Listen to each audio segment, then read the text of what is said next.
સ્વામીઓ છે એમણે શું દશા કરી છે કે જેમ કોઈ વેશ્યા છે, એ વેશ્યાને સજાવી ધજાવીને બેસાડી દેવામાં આવે, થોડું વધારે પડતા શૃંગાર કરતી હોય છે વેશ્યા એવરેજ કરતાં, કેમ કે એને ભય છે કે હું સામાન્ય શણગાર કરીશ તો લોકોનું ધ્યાન આકર્ષિત નહીં કરી શકું, તો મારો ધંધો નહીં થાય, એટલે વધારે પડતા શણગાર કરીને લલચાવે છે બધાને.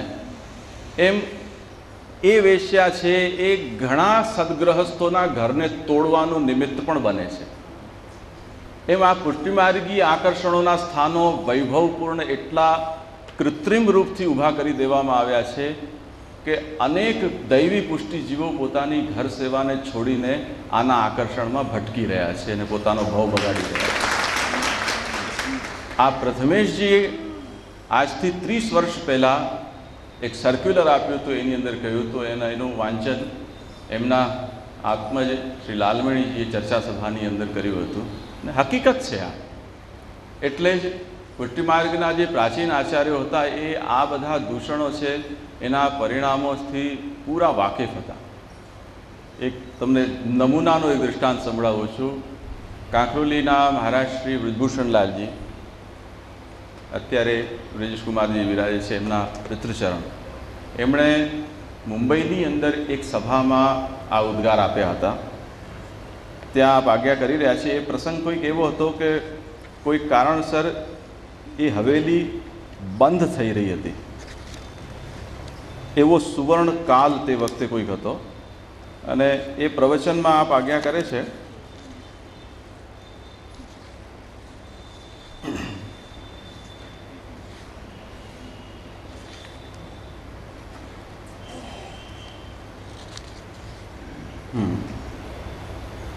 વૈષ્ણવોની પાસે જે કાંઈ પરમ પદાર્થ છે તેનું અસ્તિત્વ આજના જ શુભ દિનને આભારી છે. કાલની ભીષણતા અને પરિસ્થિતિની વિષમતાના અત્યંત વિકટ યુગમાં શ્રીમદ પ્રભુચરણના દિવ્ય સિદ્ધાંતો ઉપર અટલ રહેવામાં જ જીવ માત્રનું ઐહિક અને પારલૌકિક કલ્યાણ રહેલું છે. અન્યાશ્રયનો ત્યાગ એ ભાવના ઉપર જગતના જીવો દ્રઢ રહે તો, હવે સાંભળવાની વસ્તુ છે, જે વૈષ્ણવ હવેલીઓના વૈભવને કારણે વૈષ્ણવો ઘર સેવા ભૂલી ગયા હતા, સંયોગવશાત તે હવેલીઓમાં શ્રીના દર્શન આજે બંધ થતાં વૈષ્ણવોના ઘર શ્રી ઠાકુરજીની સેવાથી કિલ્લોલતા થશે.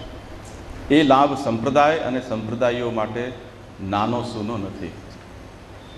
આ બ્રજભૂષણલાલજી મહારાજશ્રી આજ્ઞા કરી રહ્યા છે. અને એમણે આજ્ઞા કરી છે વૈષ્ણવનર અંક 31, 1948માં, ભારત સ્વતંત્ર થયું એના બીજા વર્ષે. તો લોકો જાણી રહ્યા છે, કહ્યું છે લોકોએ, અને અમલ પણ કરીને બતાવ્યો છે. આપણે આજે ઊંધી દિશામાં ચાલી રહ્યા છીએ કે લોકો ઘરમાં સેવા કરીને છોડાવવાની આપણે સુરાતન ચડી રહ્યું છે કે જેથી આપણો ધંધો ચાલતો રહે. આ એક બહુ વિકટ પરિસ્થિતિ છે મહાપ્રભુજીથી અને મહાપ્રભુજીના માર્ગથી દૂર જવાની. શ્રી મહાપ્રભુજી બહુ સ્પષ્ટ કહી રહ્યા છે કે મર્યાદા માર્ગમાં એ વિધિ હશે કે કોઈક સ્થાનની અંદર તીર્થ કેદ છે, ત્યાંથી તીર્થ હટી નથી શકતું, પરંતુ આધિદૈવિકી જે તત્વ છે એ કોઈ સ્થાનમાં કેદ નથી. એ જેમ ગંગાના તટ ઉપર ગંગા નદીની અંદર પણ દર્શન આપી શકે છે, એ જ ગંગાના ભક્તને ગંગાથી 1000 કિલોમીટર દૂર હોય તેને પણ દર્શન આપી શકે છે. એના માટે ગંગા કદી દૂર નથી. જેની તીર્થ ભાવના છે એ સ્થાનથી કેદ છે, પણ એ તો કદી ભક્ત નથી હોતો, એ તો મર્યાદા માર્ગી છે, જેને ભોગ મોક્ષની કામના છે એ સ્થાનથી. પણ ભક્ત છે એને તો ભાવના જ્યાં છે ત્યાં ભગવાન સિદ્ધ છે, એને શા માટે કોઈ સ્થાનથી કેદ થવું જોઈએ, બંધાવવું જોઈએ?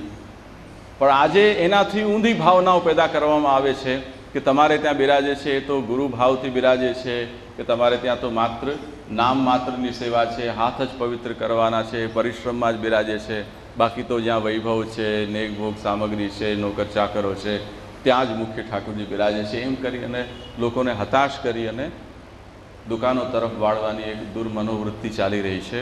પરંતુ સિદ્ધાંત મુક્તાવલી જે સમજી શકે છે એના માટે સ્પષ્ટ છે કે જેમ દેવી ગંગા છે એ ગંગાના પ્રવાહમાં પણ, અને ગંગાનો ભક્ત જ્યાં પણ વસી રહ્યો છે એને ત્યાં સાક્ષાત છે, તેવી રીતે ભગવાનનું ભજન કરનાર જે ઈચ્છે છે એ ભક્તના માટે એનું ઘર છે, એ જે વૈકુંઠ છે, એ જ ગોલુક છે, એ જ એનું બ્રજ છે. એને બીજે ક્યાંય જવાની આવશ્યકતા નથી રહેતી. આ વાતને આ સમજી લો. તો આ ત્રિવિધ દૃષ્ટાંતથી આપણે શ્રી મહાપ્રભુજીએ કૃષ્ણ છે એ આધિદૈવિક રૂપ છે, અક્ષર છે એ એનું આધ્યાત્મિક રૂપ છે, અને આ આધિભૌતિક જે જગત છે એ કૃષ્ણનું આધિભૌતિક ગંગાના જલ જેવું રૂપ છે. આટલું નિરૂપણ આજે આપણે જોયું. બાકીનું વિશેષ આપણે આવતીકાલે શક્ય છે.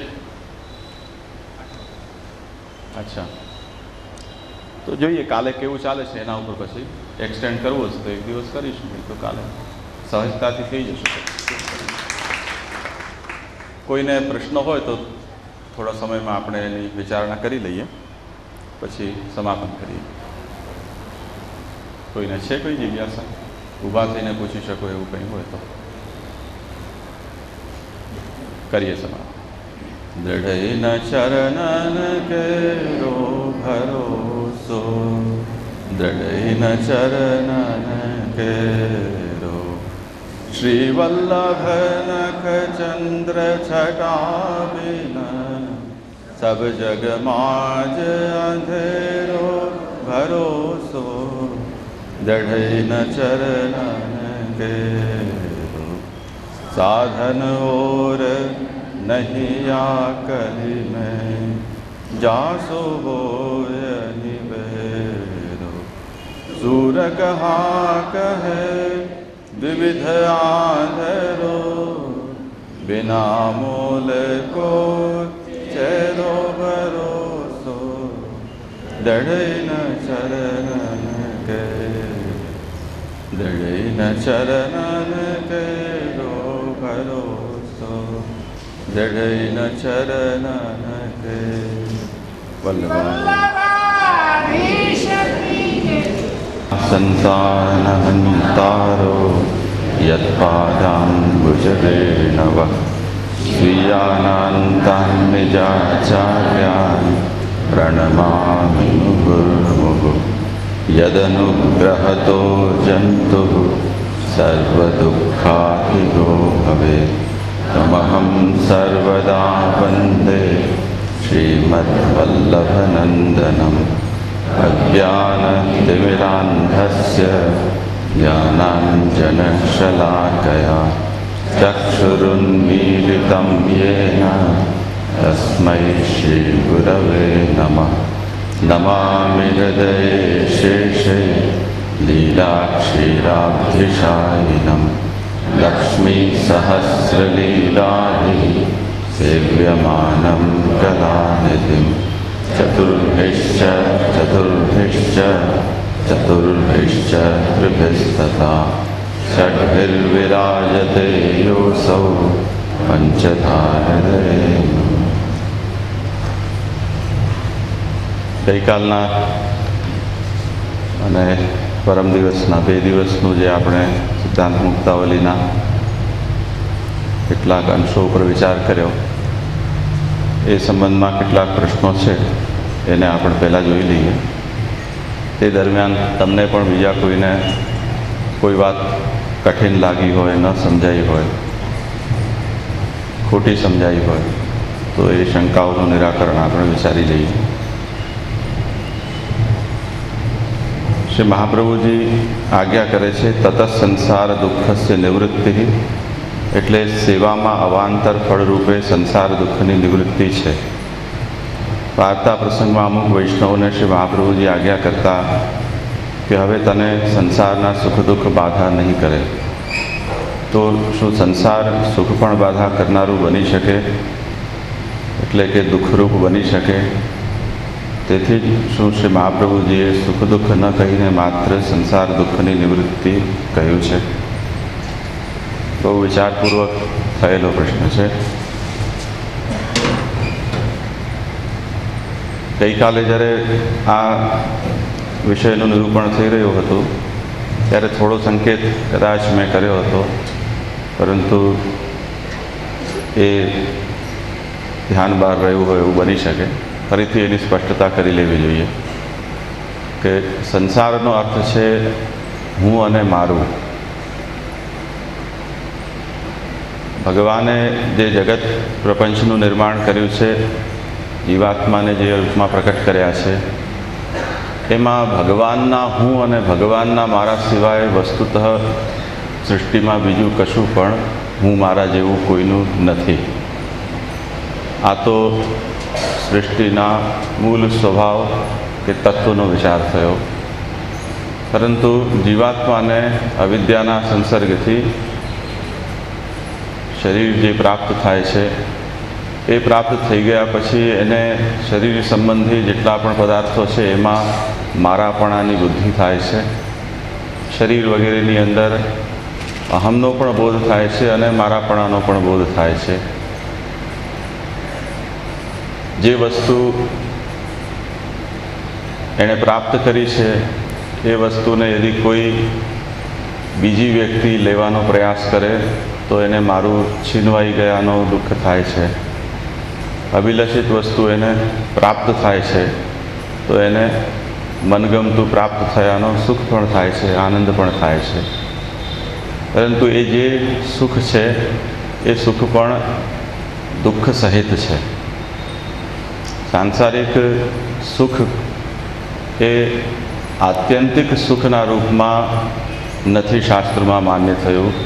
એનું કારણ એ છે કે મનુષ્યને લૌકિક કોઈ પણ પદાર્થ પ્રાપ્ત થઈ જાય, ઉત્તમમાં ઉત્તમ કોટીનું પણ, તેમ છતાં પણ એને એનાથી ઓર વધુ ઉત્તમ પ્રાપ્ત કરવાની કામના રહે જ છે. એ વસ્તુ એ બતાવે છે કે લૌકિક પદાર્થોના અંદર સુખનો જે આભાસ આપણને થાય છે એ આભાસ માત્ર છે, વસ્તુતઃ એમાં સુખ નથી. યદિ સુખ હોત તો આપણને જે સંતોષ પ્રાપ્ત થયો, પ્રાપ્ત થતી વખતે એ સંતોષ થોડા સમય પછી નિવૃત્ત ન થઈ જાત, એનાથી વધારે ઉત્કૃષ્ટ વસ્તુ મેળવવાની કામના આપણા મનમાં ન જાગત. એટલે સંસાર સંબંધી સુખ પણ દુઃખ સહિત છે. એ વાત શ્રી મહાપ્રભુજી શાસ્ત્ર સર્વત્ર એ વાત સ્વીકૃત છે. એટલે જ તથા સંસાર દુઃખસ્ય નિવૃત્તિ એમ જ્યારે આજ્ઞા કરી રહ્યા છે ત્યારે સુખમાં રહેલું જે દુઃખ છે એ પણ વગર કહે શ્રી મહાપ્રભુજીએ કહેલું જ છે. એટલે સંસાર માત્ર છે એ દુઃખનું મૂળ છે, એવો આશય અહીંયા સમજવાનો છે. બીજો પ્રશ્ન છે, ભગવદ્ ભક્તિ એટલે મહાત્મ્ય જ્ઞાનપૂર્વક સુદૃઢ સર્વથી અધિક સ્નેહ પ્રભુમાં થાય ત્યારે ભક્તિ કહેવાય. આમાં મહાત્મ્ય જ્ઞાન તથા સ્નેહ થાય ત્યારે ભક્તિ થાય તો ગ્રંથમાં આચાર્યજી આજ્ઞા કરે છે, તથા સંસાર દુઃખસ્ય નિવૃત્તિ બ્રહ્મબોધનમ. આમાં બ્રહ્મબોધન સેવાના અવાંતર ફલરૂપે પ્રાપ્ત થશે તેમ કહ્યું. આમ શા માટે? શું ત્યાં સુધી સેવા કરનારને ભક્તિ પ્રાપ્ત નથી થઈ એમ કહી શકાય? એ તો બહુ સ્પષ્ટ વાત છે કે સંસાર દુઃખ યદિ બાધા કરી રહ્યો છે ભક્તને, સંસારનું સુખ પણ યદિ કોઈને કોઈ જાતની બાધા પહોંચાડી રહ્યું છે, તે સ્થિતિમાં એની ચિત્તવૃત્તિ પ્રભુમાં જોઈએ એવી સ્થિર નથી થઈ, એ વાત તો સ્વીકારવી જ પડશે.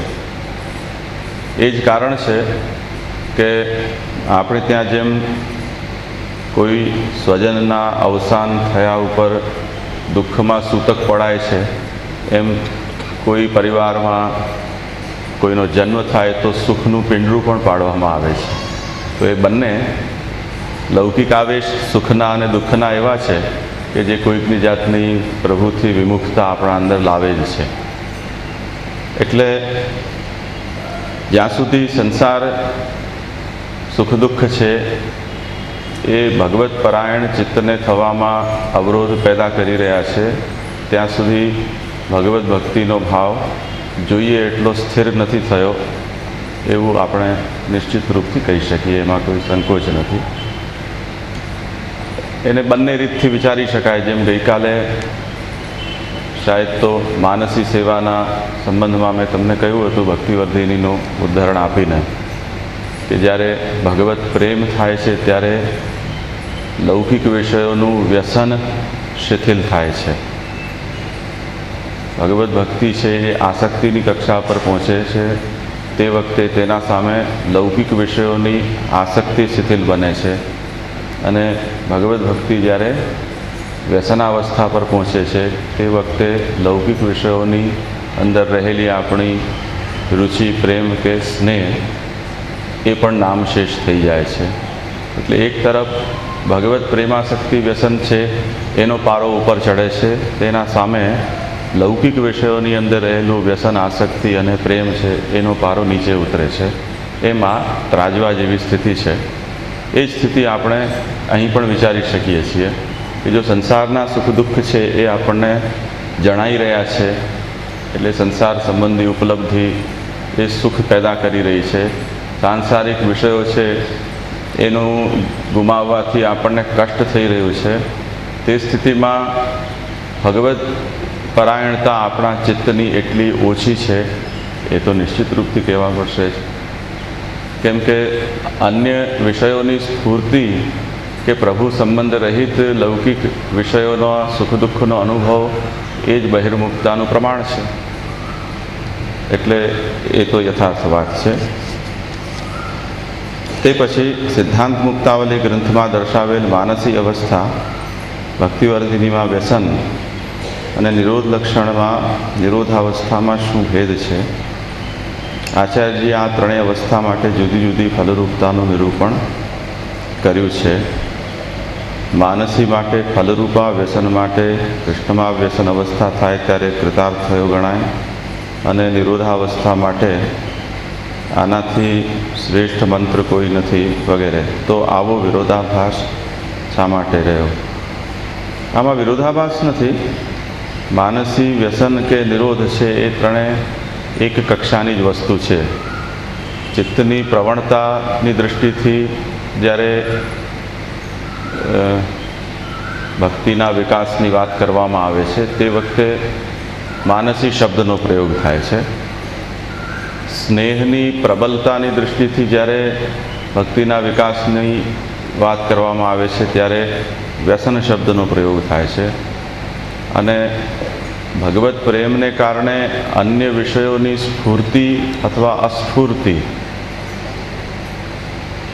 એનું થર્મોમીટર માપવામાં જ્યારે આવી રહ્યું છે ત્યારે નિરોધ શબ્દનો પ્રયોગ થાય છે. એટલે વ્યસન અને માનસીમાં નિરોધનું જે લક્ષણ છે, પ્રપંચ વિસ્મૃતિપૂર્વક ભગવદાસક્તિ,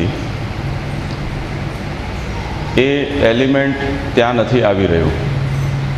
એટલે એ સંબંધને બતાવવા માટે, એ વિષયનું સ્પષ્ટીકરણ માટે નિરોધ શબ્દનો પ્રયોગ છે, જેની અંદર ભગવદાસક્તિની પ્રચુરતા કે તીવ્રતા તો કહેવામાં આવી જ રહી છે, સાથે સાથે ભગવાનથી ઇતર જે કોઈ પણ વિષયો છે એનું અનુસંધાન માત્ર પણ ભક્તને રહી નથી જતું ભગવત પ્રેમને કારણે.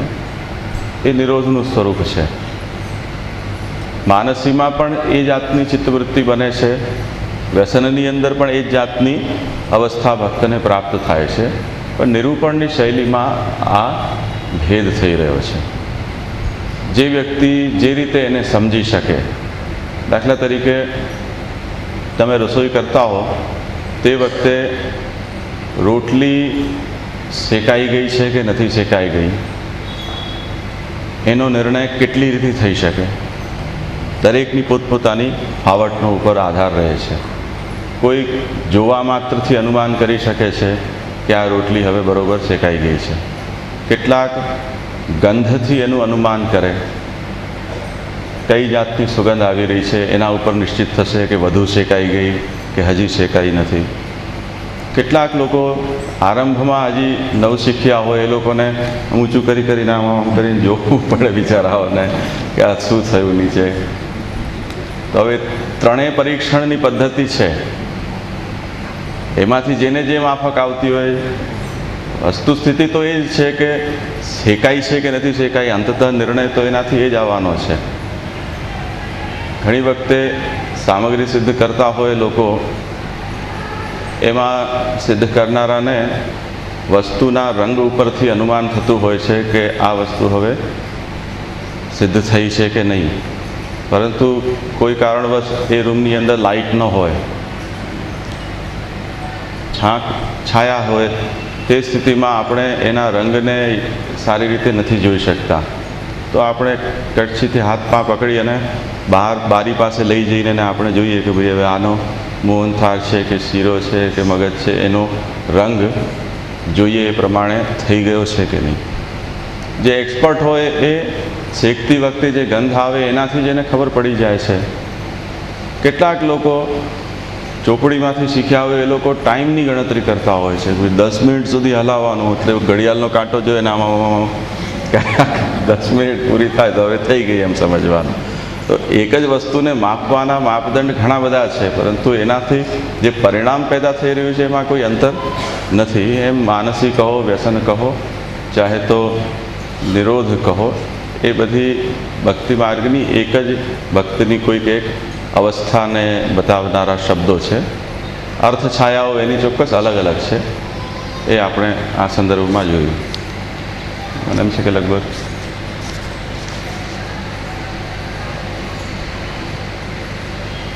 આ બિચારો સુસ્તીમાં આવી ગયો, સ્ટેન્ડ બાય મોડમાં જવાની તૈયારી હતી.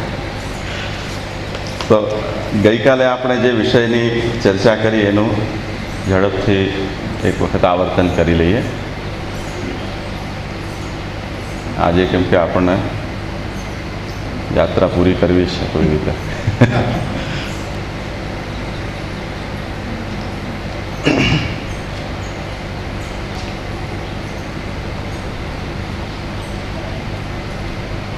કૃષ્ણદાસભાઈ કહેતા હતા ઇન્ટરસેક્શનની અંદર એક વસ્તુ છૂટી ગઈ હતી. આ જુઓ, આમાં છે ને તનુવિત્તજા, કૃષ્ણપરાયણ ચિત્ત. આના પહેલાંની અંદર એ વિવક્ષિત નહોતું, એટલે અહીંયા એ ઉલ્લેખ નહોતો કર્યો.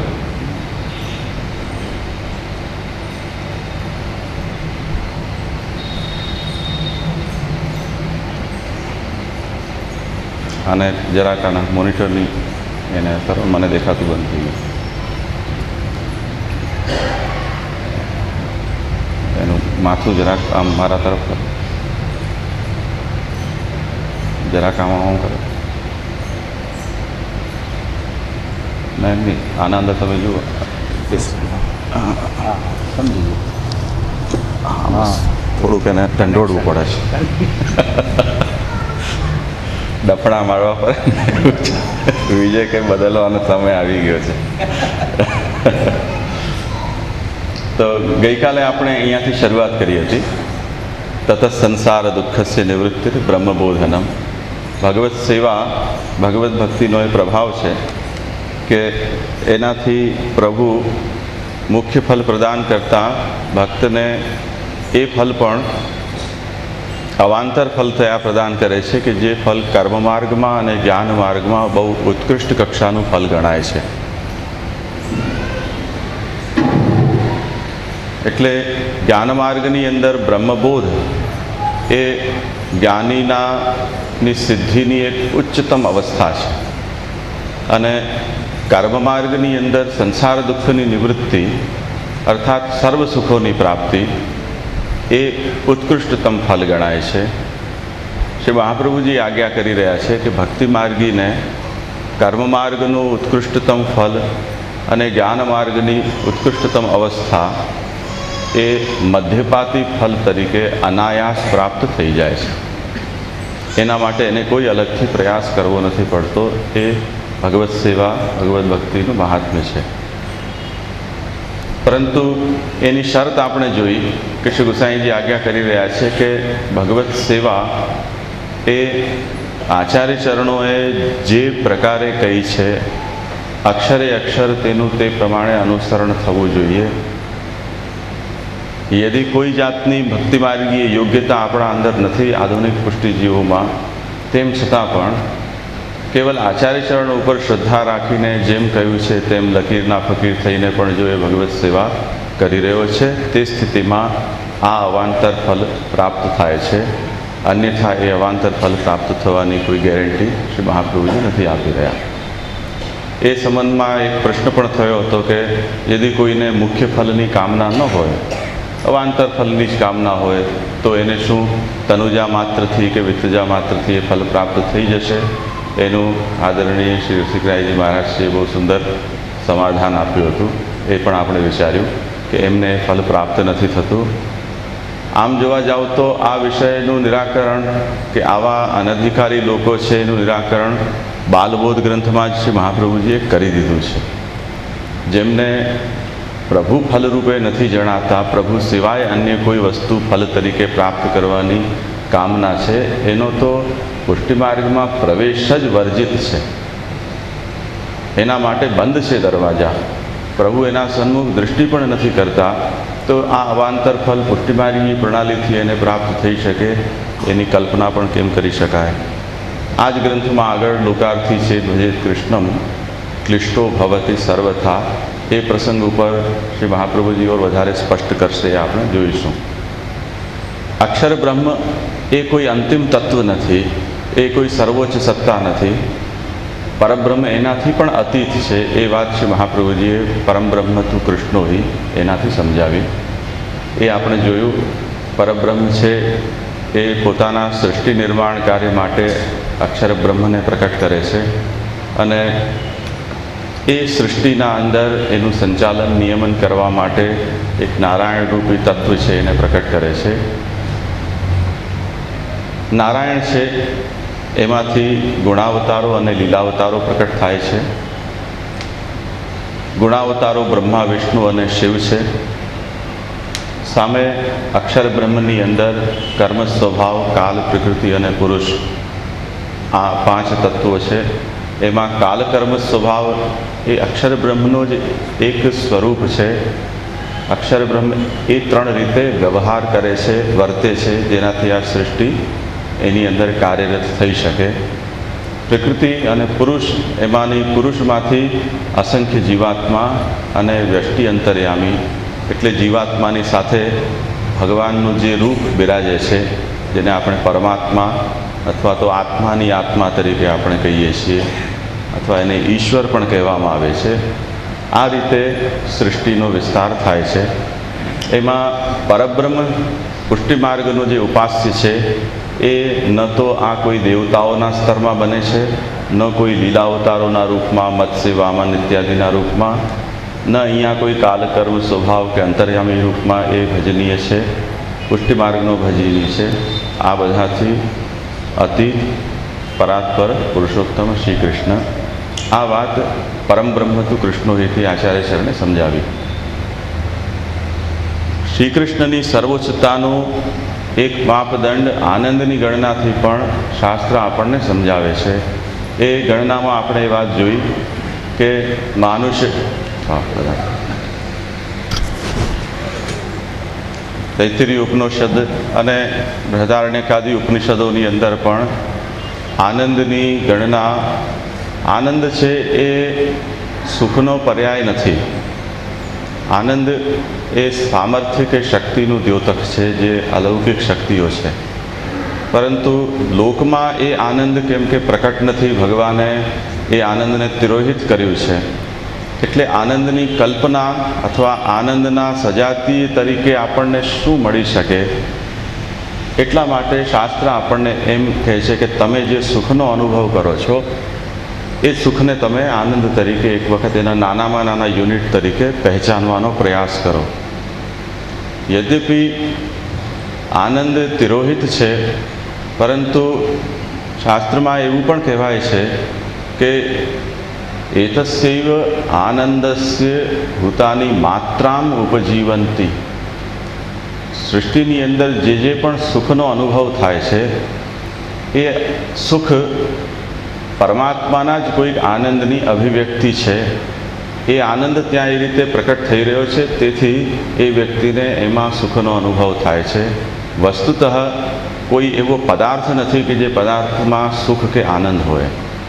કારણ કે જે વિષય આપણને સુખદ જણાય છે એ જ વિષય કોઈક સમય આપણને દુઃખદ પણ જણાય છે.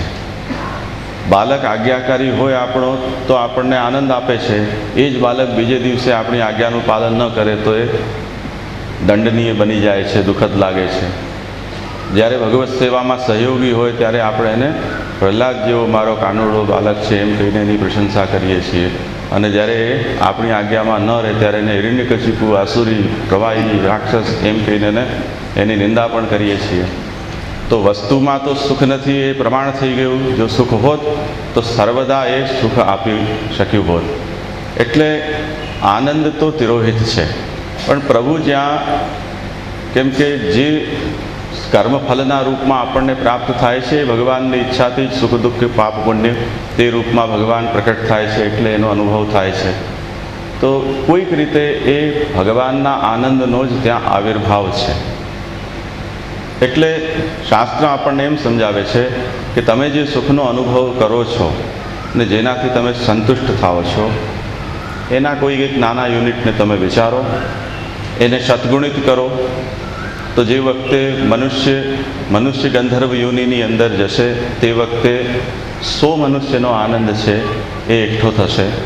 એને સદગુણિત કરતાં કરતાં દેવ, ગંધર્વ, ચિરલોક, પિતૃઓનો જે લોક કહેવાય છે, આજાન અજાન દેવો છે એનો લોક, કર્મદેવો એમના લોકમાં, દેવો જે ગઈકાલે આપણે ગણાવ્યા 33 નિત્ય દેવો છે, 12 આદિત્ય, 11 રુદ્ર, 8 વસુ, પ્રજાપતિ, બ્રહ્મા, દેવગુરુ બૃહસ્પતિ અને ઇન્દ્ર, આ નિત્ય દેવો છે. આ દેવોને જે સુખનો અનુભવ થાય છે એને સદગુણિત કરી અને દેવરાજ ઇન્દ્રનો આનંદ, એને સદગુણિત કરો તો બૃહસ્પતિનો આનંદ, એને સદગુણિત કરો તો બ્રહ્માનો આનંદ, પ્રજાપિતા, એને સદગુણિત કરો તે વખતે અક્ષર બ્રહ્મનો આનંદ.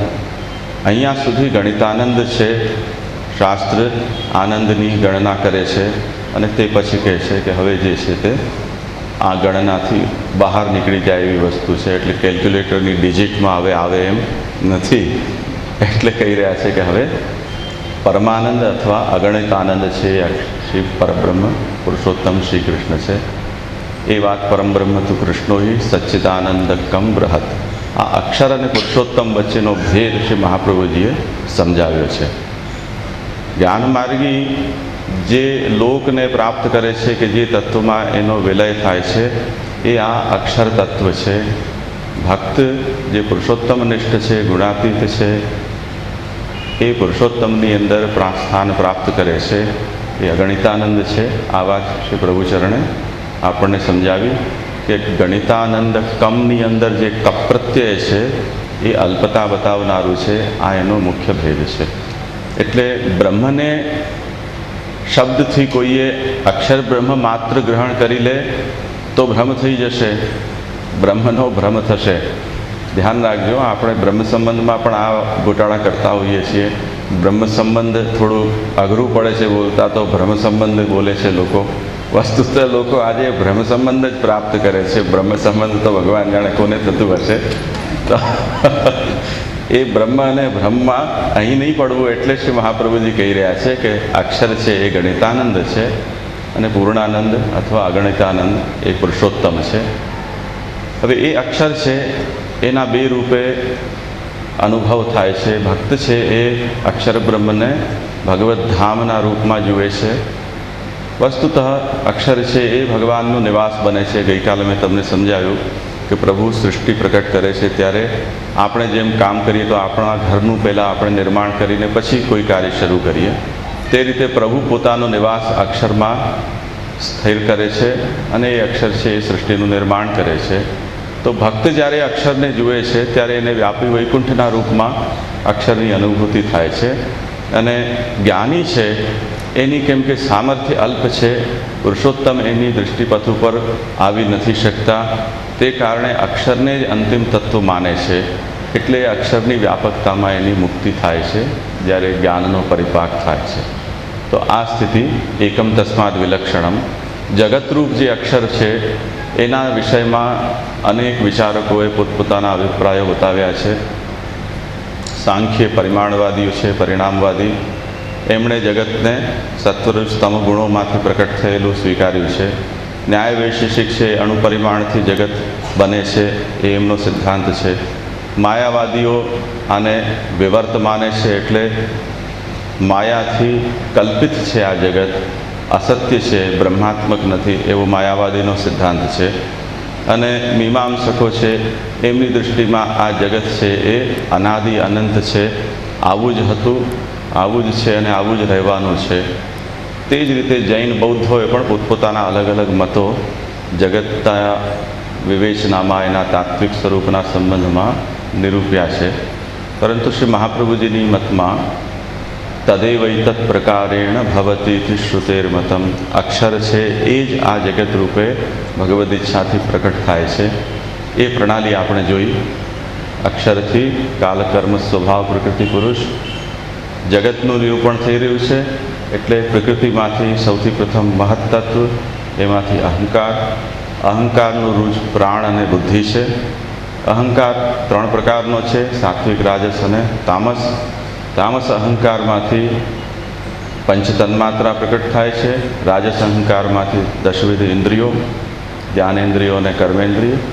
સાત્વિક અહંકારમાંથી મનની ઉત્પત્તિ છે અને પંચ તન્માત્રામાંથી એ જ્યારે સ્થૂલ બને છે ત્યારે પંચમહાભૂત બને છે. આ જે પ્રાકટ્ય છે એ સમષ્ટિ વ્યષ્ટિની પ્રણાલીથી થાય છે. એટલે જેમ ઉત્પાદન થાય કોઈ ફેક્ટરીમાં ત્યારે હોલસેલમાં સપ્લાય થાય, પછી ત્યાંથી રિટેલ કાઉન્ટર ઉપર જતું હોય છે. એમ આ જે પ્રાકટ્ય છે અક્ષરમાંથી થઈ રહ્યું છે એ સમષ્ટિરૂપ પ્રાકટ્ય છે.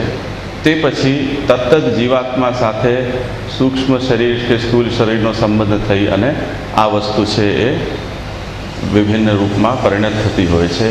એક સાથે પ્રાકટ્ય છે આ બધાનો એ વ્યષ્ટિ રૂપમાં નથી. આવું સર્વત્ર સમજી લેવાનું છે. એટલે તૃતીય સ્કંધની અંદર જ્યાં આ સૃષ્ટિ પ્રક્રિયાનું નિરૂપણ છે ત્યાં બ્રહ્માંડ મૂર્તિ નારાયણ છે, એમાંથી આ તત્વોના પ્રાકટ્યનું નિરૂપણ છે એ સમષ્ટિ રૂપમાં છે એમ સમજવું જોઈએ. વ્યષ્ટિ રૂપમાં એક સાથે નથી થતું. જ્યારે જ્યારે જેનો અવસર થાય છે ત્યારે ત્યારે તેને એ ઇન્દ્રિયો સમષ્ટિમાંથી પ્રાપ્ત થાય છે. બુદ્ધિ વગેરે એના સ્થૂલ શરીર પંચમહાભૂતો એને અવસર પ્રમાણે પ્રાપ્ત થઈ જાય છે. આપણો પણ અનુભવ છે. નાનું બાળક જે વખતે સોનોગ્રાફી કરાવે છે, માતા ગર્ભિણી થાય ત્યારે એને ક્યાં ઇન્દ્રિયો હોય છે? ત્યાં કોઈ ઇન્દ્રિય નથી. પરંતુ ધીરે ધીરે સ્થૂલભૂત થતાં કેમ કે અન્નમય કોષ છે, તો અન્નથી જ્યારે શરીર પુષ્ટ થાય છે ત્યારે એમાંથી એ ઇન્દ્રિયોનું સ્થૂલ ઇન્દ્રિયોનું નિર્માણ થાય છે. એક સાથે સકલ ઇન્દ્રિયોથી પૂર્ણ કોઈ શરીર માતાના ગર્ભમાં ઉપસ્થિત નથી થતું. એ જ રીતે અહીં પણ સમજવાનું છે. તે પછી પુરુષમાંથી અસંખ્ય જીવાત્મા અને અસંખ્ય વ્યષ્ટિ અંતર્યામીઓનું પ્રાકટ્ય છે. એ અંતર્યામી જીવાત્માની સાથે રહીને એનું નિયમન કરે છે આ સૃષ્ટિ પ્રક્રિયાથી. એટલે શ્રી મહાપ્રભુજીના સિદ્ધાંતમાં સૃષ્ટિનો જે નાનામાં નાનો એકમ છે એને તમે પંચમહાભૂત સુધી લઈ જાઓ, જે જડ છે, ત્યાંથી કરી અને પ્રકૃતિ સુધી જે કંઈ પણ છે તે જ રીતે જે ચિદાનંદરૂપ પુરુષ છે એમાંથી પ્રકટ થતો ચૈતન્યના પ્રાધાન્ય સહિત જીવાત્મા અને અંતર્યામી, આ બધું જ ભગવદરૂપ છે. આ સૃષ્ટિની અંદર એવો કોઈ પદાર્થ નથી કે જે ભગવદરૂપ ન હોય. આ મુખ્ય દૃષ્ટિ છે. આને જ બ્રહ્મવાદ કહેવામાં આવે છે. આગળ જઈને આચાર્ય શરણ આ પ્રકરણનો ઉપસંહાર કરશે ત્યારે આજ્ઞા કરશે, અતસ્તુ બ્રહ્મવાદેન કૃષ્ણે બુદ્ધિર્વિધીયતા. આ બ્રહ્મવાદને સમજી અને કૃષ્ણને તમે ભજો, કૃષ્ણને સેવો. કેમ કે આ સમજ છે એ જે વખતે આપણા અંદર સુસ્પષ્ટ હશે તો ઘણા બધા કચરાઓ પુષ્ટિ માર્ગમાં અત્યારે જે સમજાવવામાં આવી રહ્યા છે, ભ્રમણા ફેલાવવામાં આવી રહી છે, એનાથી આપણે મુક્ત થઈ શકીશું.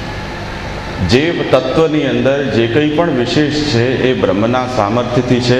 બ્રહ્મના તે ગુણનો ત્યાં એ માત્રામાં આવિર્ભાવ છે. તેથી બ્રહ્મનું જ ત્યાં પુરુષાર્થ કે બ્રહ્મનું જ ત્યાં ઐશ્વર્ય પ્રકટ થઈ રહ્યું છે. વસ્તુ છે એના અંદર કંઈ જ મહત્વ નથી, એનું કોઈ સત્તા નથી. એટલે ભગવાને પોતાની વિભૂતિ યોગનું નિરૂપણ કર્યા પછી અંતમાં સ્પષ્ટ શબ્દમાં કહ્યું, યદ્યદ વિભૂતિમત સત્વમ શ્રીમદૂર્જિતમેવ વા તત્તદેવાવગચ્છત્વમ મમ તેજોંશ સંભવમ. ભગવાન કહે છે, મેં તને પ્રાધાન્ય તત્કૃષ્ટો નાત્યંતો વિસ્તરસ્ય મેં. મુખ્ય ઘણી બધી વાતો મેં સમજાવી કે મારી વિભૂતિ આ સૃષ્ટિમાં શું શું છે. બહુ વિસ્તારમાં નથી કરવા માંગતો, સંકેતમાં તું સમજી જા કે આ સૃષ્ટિમાં કોઈ પણ જગ્યાએ કંઈ પણ તને અધિક દેખાય છે, કંઈ પણ વિશિષ્ટ દેખાય છે, કંઈ પણ મહાત્મશાળી દેખાય છે, એ મારો અંશ છે એ તું જાણજે. એટલે કોઈ વ્યક્તિના ફેરામાં તું ફસાઈ નહીં જતો. તાત્પર્ય એ છે, કોઈ વ્યક્તિ કે વસ્તુમાં એ સામર્થ્ય નથી જન્મજાત કે એને કારણે એમાં એ મહત્ત્વ આવતું હોય. ભગવાન ત્યાં તે રૂપમાં વિશેષ પ્રકટ થયા છે, એને કારણે ત્યાં એ વસ્તુ વિશેષ દેખાઈ રહી છે. આમ સર્વત્ર સમજવું જોઈએ. એવું વિભૂતિ રૂપતા આપણા અંદર પણ છે. ભગવાને એવી એવી વિભૂતિ દેખાડી છે કે આપણને એમ થાય કે એવું નથી કે બધું સારું સારું છે જ વિભૂતિ છે. ભગવાન કહે છે દ્યુતમ છલયતામસ્મી. છેતરપિંડી કરવી હોય તો એમાં હું જુગાર છું. કેમ કે હાઈએસ્ટ છેતરપિંડીની એકદમ મોટી હાઈટ છે. તો ભગવાને સારા ખરાબ બધાની અંદર પોતાની વિભૂતિ બતાવી છે. જ્યાં જે કંઈ પણ વધુ દેખાય છે એમાં એવું નથી કે જે ઉત્તમ દેખાતું હોય એમાં જ વિભૂતિ રૂપતા છે. ભગવાને અસુરોના અંદર પણ પોતાની વિભૂતિ રૂપતા બતાવી છે. બલિ, પ્રહલાદ આદિ છે, એમને પોતાની વિભૂતિ ગણાવ્યા છે. યદ્યપિ એ લોકો દૈત્યકુલની અંદર પ્રકટ થયા છે. તો ભગવાનને કેમ કે કંઈ આત્મસૃષ્ટિ છે, એટલે જેમ આપણે આપણા શરીર માટે પગ કે માથું એ બંને આપણું સમાન અંગ હોવાને કારણે એમાં કોઈ ભેદ નથી જોતા. લોકો કોઈ પગના ચરણસ્પર્શ કરતા હોય અને માથામાં આશીર્વાદ આપતા હોય એ ભેદ એમના માટે છે. પરંતુ આપણે જો કોઈ યોગાસન કરતા હોય અને પગ માથા ઉપર મૂકી દઈએ, બે પગ ખભા ઉપર રાખી દેતા હોય છે રામદેવજી મહારાજ, એ રીતે એનાથી આપણને કોઈ માન અપમાનનો અહેસાસ નથી થતો. કેમ કે આપણું જ શરીર છે, પગ પણ આપણું છે, માથું પણ આપણું છે. તો શા માટે એમાં કોઈ ભેદનું દર્શન થવું જોઈએ? એમ ભગવાન માટે દેવ દૈત્યનો પણ કોઈ ભેદ નથી કે ભક્ત કોઈ બહિર્મુખનો પણ કોઈ ભેદ નથી. આત્મસૃષ્ટિ છે. એટલે આત્મસૃષ્ટિ નવૈષમ્યમ નૈર્હિણ્યમ ચાપી વિદ્યતે, એમ મહાપ્રભુજી આજ્ઞા કરે છે કે ભગવાન માટે ન તો કોઈ દ્વેષ યોગ્ય છે, ન કોઈ પ્રેમ કરવા યોગ્ય છે. કેમ કે જે કંઈ પણ છે ભગવાન પોતે જ છે. તો ભગવાન કોને દ્વેષ કરે અને કોનાથી પ્રેમ કરે? એટલે ભગવાને પણ કહ્યું છે જે કંઈ પણ આ તત્વમાં છે નમે દ્વેષ્યોસ્તિ ન પ્રિય.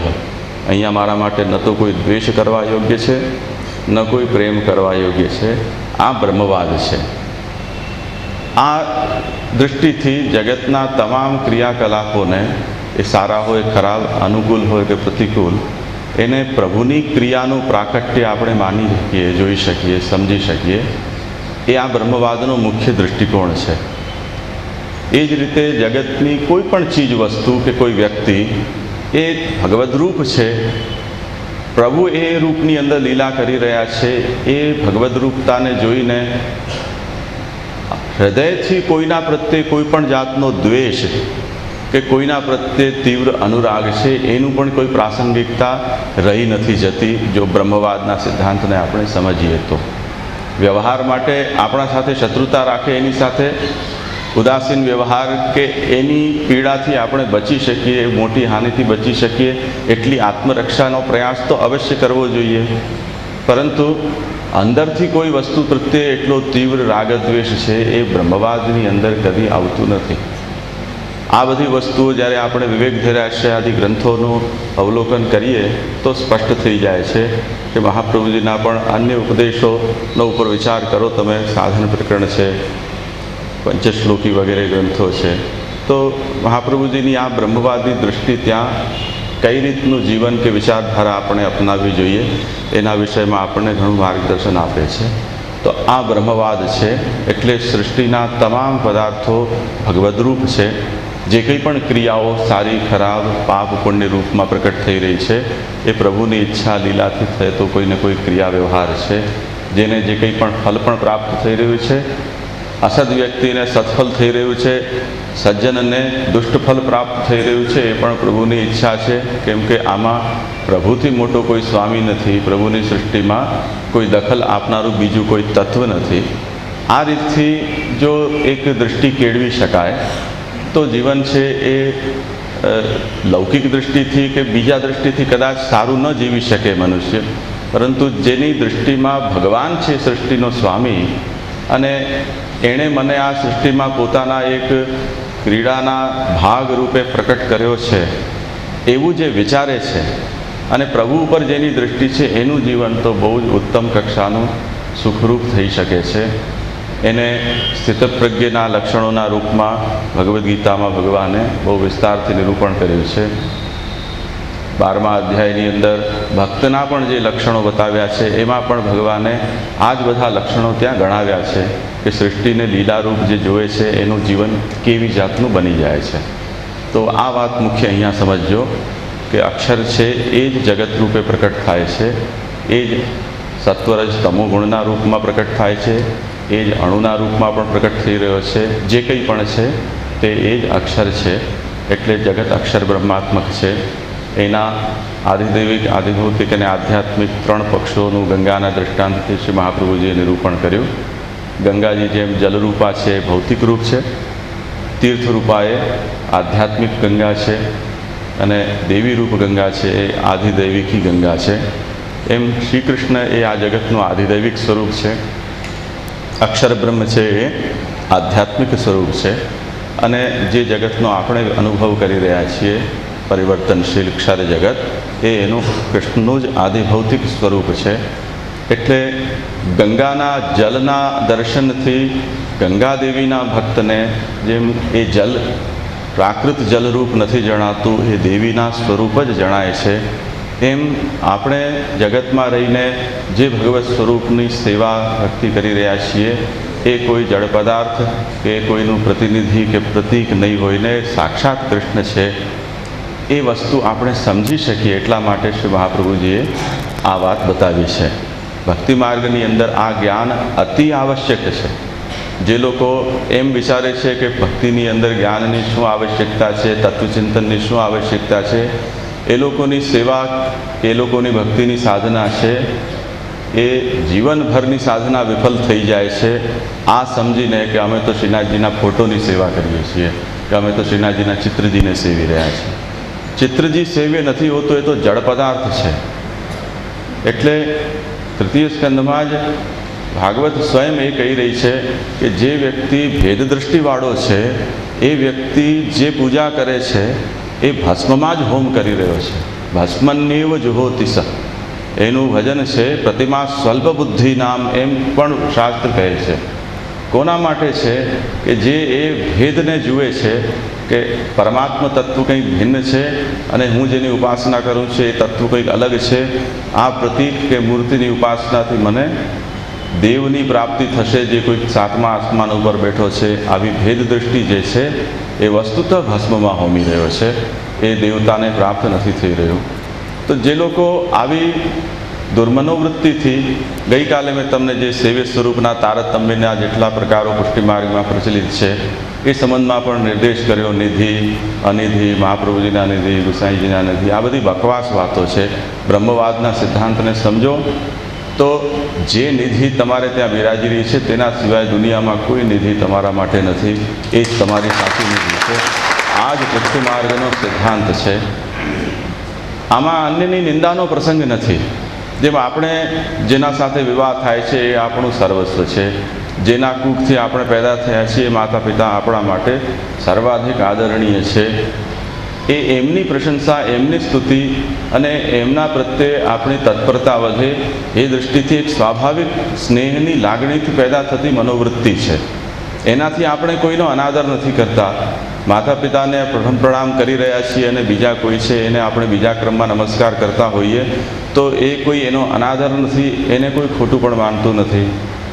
તે જ રીતે જે પોતાનો ભજનીય છે એને પોતાનું સર્વસ્વ જાણવું, એના પાછળ બાકી જગતને ભૂલી જવું, એ તો ભક્તિ માર્ગમાં બહુ પ્રશંસનીય અવસ્થા છે. એ ડોકરીના પ્રસંગમાં બધા લોકોએ વાંચ્યું હશે જેને કદી પણ બાલકૃષ્ણના સ્વરૂપના દર્શન કર્યા નહીં હતા. મદન મોહનજીની સેવા કરતી હતી ને વૈષ્ણવ પધરાવી ગયો ત્યારે એને એમ થયું કે આ તો જો ઠાકોરજીને ઠંડીમાં એકદમ કુકડો વાળીને બિરાજી રહ્યા છે, ઠાકોરજી કેવો ક્રૂર છે. અને ઠાકોરજી પણ એના ભાવથી બાલકૃષ્ણજીમાંથી મદન મોહનજી થઈ ગયા. તો આ જે સ્વરૂપાશક્તિ છે એ જ્યાં સુધી આ બ્રહ્મવાદના સિદ્ધાંતને આપણે ન સમજીએ ત્યાં સુધી આવવી બહુ મુશ્કેલ છે. જેના અંદર પ્રચુર સ્નેહ છે એને આ જ્ઞાન ન હોય તો પણ એને જે પ્રાપ્ત થયું છે એને સર્વસ્વ જાણે જ છે. એવો ભોલો ભક્ત છે, સરળ ભક્ત છે, એને તો આ કોઈ સંશયને અવકાશ નથી. પરંતુ આટલી બધી ભ્રમણાઓની અંદર જ્યારે આપણે જીવતા હોઈએ, કેટલી જાતની વાતો આપણે સાંભળતા હોઈએ, કચરાપટ્ટી જેવું લિટરેચર આપણે વાંચતા હોઈએ, તે વખતે જ્યારે આપણે આ પ્રકારની ખોટી પરંપરામાં ચાલ્યા જઈએ તો આપણા જીવનનો કેટલો મોટો સમય છે એ આપણે વેડફી નાખ્યો. શ્રી મહાપ્રભુજી જે પુષ્ટિ પુરુષોત્તમની સેવા આપણને કહી રહ્યા છે, એને ઘરમાં સિદ્ધ બિરાજતા હોવા છતાં પણ એનાથી વિમુખ જ આપણે રહીએ અને આપણો ભવ બગાડીએ. એ ન થાય એટલા માટે શ્રી મહાપ્રભુજી આ ત્રિવિધ દૃષ્ટાંતથી આપણને સમજાવે છે કે જે ભૌતિક છે એ જ આધ્યાત્મિક છે અને એ જ આધિદૈવિક છે. દૃષ્ટિનો ભેદ છે, ભાવનાનો ભેદ છે, અથવા તો સમજનો ભેદ છે. જેના માટે ગંગાજી માત્ર જલનું કામ આપે છે તો એના માટે ભૌતિક માત્ર છે, ત્યાં કિનારા ઉપર રહ્યો હોવા છતાં પણ તીર્થરૂપા ગંગાના ફલથી કે આધિદૈવિકી રૂપા ગંગા છે એના ફલથી એ વિમુખ જ રહેશે, એને કદી પ્રાપ્ત નહીં થાય. અને એ જ દૂર બેઠેલો વ્યક્તિ પણ ગંગા પ્રત્યે યદી એને ભક્તિભાવ છે તો જલ પણ ઉપલબ્ધ ન હોય તો પણ દેવી એના માટે પ્રત્યક્ષ છે. અને જો દેવી જ્યાં ઉપલબ્ધ છે ત્યાં પછી જલ અને તીર્થની કોઈ ખોટ રહી નથી જતી. આ વસ્તુ ખાસ અહીંયા સમજાવી છે શ્રી મહાપ્રભુજીએ. એ વાત આપણે જોઈ ભગીરથના દૃષ્ટાંતથી. શ્રી મહાપ્રભુજીએ પ્રકરણનો ઉપસંહાર કર્યો. યથા જલમ તથા સર્વમ યથા શક્તા તથા બૃહત યથા દેવી તથા કૃષ્ણ. અહીંયા સુધી આપણે ગઈકાલે જોયું. તત્રાપ્યેતદ ઇહોચ્યતે એમ આચાર્ય છે આજ્ઞા કરે છે. હવે આ જે દૃષ્ટાંત છે એ દૃષ્ટાંતમાં થોડું વૈષમ્ય છે. એટલે ગંગાજીનું દૃષ્ટાંત અને જગતના દૃષ્ટાંતમાં કેટલીક વસ્તુઓ જગતમાં વિલક્ષણ છે એની ચર્ચા આવશ્યક બને છે. તે કેવી રીતે? આપણે સૃષ્ટિ પ્રક્રિયામાં જોયું કે અક્ષર બ્રહ્મમાંથી એક તત્વ પ્રકૃતિના રૂપમાં બહાર આવી રહ્યું છે. એ પ્રકૃતિ એ સત્વરજ તમો ગુણોની સામ્ય અવસ્થા છે. પ્રકૃતિ જે વખતે ચૈતન્યના સંસર્ગમાં આવે છે અથવા ભગવદ ઈચ્છાનો સંચાર એમાં થાય છે ત્યારે એમાંથી મહત તત્વ અથવા તો ચિત્ત કે ચૈતન્ય એમાં પ્રકટ થાય છે. એમાંથી અહંકારથી અને પછી આગળ સૃષ્ટિ ચાલે છે. એટલે પંચમહાભૂત પર્યંત મહત તત્વથી લઈને પંચમહાભૂત પર્યંત, મહાભૂત એટલે પૃથ્વી, જલ, તેજ, વાયુ, આકાશ, આ તમામ પદાર્થો જડ છે, પ્રાકૃત છે. પ્રાકૃત હોવાને કારણે સત્વરજ તમો ગુણાત્મક છે. પ્રશ્ન એ થાય કે જગત તો અનંતવિધ છે, સત્વરજ તમો ગુણાત્મક છે, તે સ્થિતિમાં એનું નિયમન કેવી રીતે સૃષ્ટિની અંદર થશે? સત્વરજ તમો ગુણનું કાર્ય એનો વિસ્તાર કરો તો પાર પડે એવું નથી, પરંતુ સીધી વસ્તુ તમે સમજો કે જેમ સત્વાત સંજાયતે જ્ઞાનમ, સત્વગુણ જે વખતે આપણી બુદ્ધિમાં પ્રબળ થાય તો વસ્તુનો યથાર્થ બોધ થાય એવી ચેતના આપણી બને. રજસો લોભ એવ ચ, રાજસ વૃત્તિ જે વખતે આપણા ચિત્તમાં પ્રબલ બને ત્યારે લોભની વૃત્તિ જાગે છે. પ્રમાદ મોહૌ તમસો ભવતો જ્ઞાનમેવ ચ, પ્રમાદ, મોહ અને અજ્ઞાન આવી આપણો ચિત્ત ત્યારે બને છે જ્યારે આપણા અંદર તમો ગુણનો ઉદ્રેક થઈ જાય છે. એટલે આ ગુણો પોતપોતાના કોઈક કાર્ય કરી રહ્યા છે સૃષ્ટિની અંદર. નિરૂપણ ભગવાન એમ કહી રહ્યા છે, અર્જુનના સાથે જ્યારે સંવાદ થયો ત્યારે અર્જુન થોડું પોતાના જ્ઞાન વઘારી રહ્યા હતા કે નહીં હવે હું કેમ કરું, યુદ્ધ ગુરુ બિરાજી રહ્યા છે સામે, સગાવાલાઓ છે એમને કેમ મારીશ? તો ભગવાન એમ કહે છે કે એ બધી વાતો તું રહેવા દે, તું પ્રાકૃત મનુષ્ય છો, સત્વરજ તમો ગુણાત્મક છો, ક્ષત્રિય પરંપરામાં પેદા થયો છો, એ જ તારું ખૂન છે અને એવી જ તારી ટ્રેનિંગ થયેલી છે. એટલે તું અત્યારે ભલે ક્ષણવાર માટે તારા અંદર સત્વગુણ પેદા થઈ ગયો હશે અથવા તમોગુણ પેદા થઈ ગયો હશે, એને કારણે ડાઈ વાતો કરી રહ્યો છે, પરંતુ પ્રકૃતિ સ્વામ નિયોક્ષ્યતિ, તારી જે પ્રકૃતિ છે ક્ષાત્ર, એ તને આ યુદ્ધની અંદર પ્રેરિત કરશે. આ સૃષ્ટિ આખી એ ગુણોથી જ ચાલી રહી છે. ગુણાહા ગુણેશુ વર્તન્તે ઇતિ મત્વા ન સજ્જતે. જે કંઈ પણ એ દૃષ્ટિએ એક વખત કેળવો તો તમને સ્વતઃ સમજ પડશે કે આની અંદર આપણે આપણો અહંકાર રાખી રહ્યા છીએ કે આ મેં કર્યું, કે આ મેં આ ખાધું, કે આ મેં રાંધ્યું. વસ્તુતઃ એ વૃત્તિ તમારી સત્વરજ તમોગુણની તે વખતે એવી રીતે પ્રકટ થઈ છે જેથી તમારી ઇન્દ્રિયો એ કાર્યમાં હઠાત પ્રવૃત્ત થઈ છે. એમાં તમારા કોઈ સંકલ્પ કામ નથી કરતા. તમે સૂવો છો, તમારી ઈચ્છાથી સૂવા જાઓ છો, ભૂલી જાઓ, તમારી ઈચ્છાથી કોઈ નથી સૂતું. તમોગુણનો ઉદ્રેક થયો છે એટલે ફરજિયાત સૂવું જ પડશે. નહીં સૂવો તો અહીંયા ઝોકા આવતા હશે ઘણા લોકોને, જોજો તમે. ઉપાય જ નથી કાંઈ. ગુણાહા ગુણેશુ વર્તન્તે મત્વા, એ ભૂલી જાઓ તમે કે તમે કોઈ નિર્ણય કરો છો કરવા કે નહીં કરવાનો. એ ગુણો જ કરાવી રહ્યા છે. એટલે ભગવાન અહીંયા આ એક વૈષમ્ય બતાવી રહ્યા છે આચાર્ય ચરણ, કે જગત ત્રિગુણાત્મક છે તો એ ત્રિગુણની વ્યવસ્થા માટે એનું નિયમન કેવી રીતે થશે. એટલા માટે ભગવાને બ્રહ્મા, વિષ્ણુ અને શિવ આ 3 ગુણાવતારોને એ ગુણોના નિયમન માટે પ્રકટ કર્યા છે. એટલે જગત તું ત્રિવિધમ પ્રોક્તમ, જગત ત્રિવિધ છે, સત્વરજ તમો ગુણાત્મક. એના માટે બ્રહ્મા, વિષ્ણુ, શિવાહા દેવતા રૂપવત પ્રોક્તાહ. તેથી આ દેવરૂપો છે એ ગુણોનું નિયમન કરવા માટે ભગવાન પ્રકટ કરે છે. અને એ કેવી રીતે કરે છે? શ્રી કૃષ્ણ છે એમાંથી નારાયણ પ્રકટ થાય છે, એમાંથી ગુણાવતાર અને લીલાવતાર. ગુણાવતારમાંથી બ્રહ્મા, વિષ્ણુ, શિવ.